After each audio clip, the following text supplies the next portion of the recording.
Hey, so Houston, Texas might be a problem. They just over here just getting Stefon Diggs. I was like about a couple of days ago, and I was like, look, that they might be a monster. As far as the Bills, it's gonna be something. Look, I was like, for most, I was like, look, Stefon Diggs. I was like he should be happy. He finally got to bounce, get up out of Buffalo for whatever reason that him and Allen was going through it. Um, then also on top of that, apparently they also like ripped up his contract and got rid of his uh, his last like 3 years of the contract, and basically at the end he'll be a free agent. So on top of that, not only did Stefan Diggs get up out of there and whatnot, and I was like, we'll see how if he wanted to really stay and or not. But the fact that they gave him the option to test the market after this is a big win for. I mean, really, kind of for both sides, because Stefan, because I was like, he'll be like around 30, 31, so he'll be able to test the market better. He plays well, and also Texas, they don't have to be on to a big contract or nothing like that. Even though they got a young team, they can do it. The Houston Texans in general, like I said, like in another video, that I'm like they're taking advantage of basically having a rookie quarterback contract. Basically, like I said, most teams don't fully go in depth with this, but I was like they have, which is a good thing. And also too, you also don't know how long it is until Dale comes back. Like yes, because he returned at the beginning of the season. Considering that he had it towards the end, I was like he had his injury towards the end of the season. But now you don't have to rush it. Now you don't have to. Now there's no pressure of getting here any faster than what he has to. So I was like, and then once everybody's healthy, then you got Dale Diggs, and Nico. I was like, along with the revamped offense that they sort of had of adding players, I was like, the Texan offense could look really scary. I was like, they also to complement each other really well too, as well.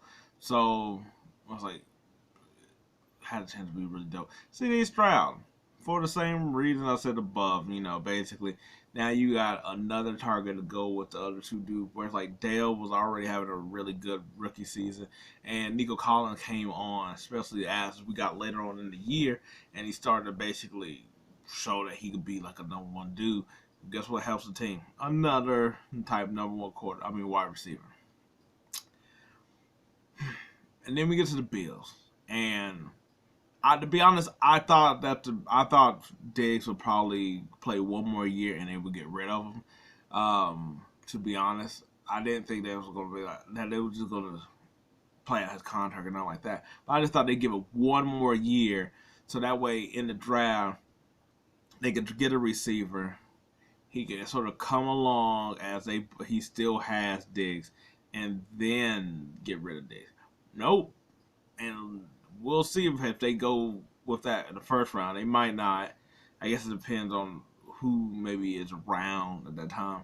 But I mean, considering what they have, they only got they got like known people. Curtis Samuel, Shakir from last year.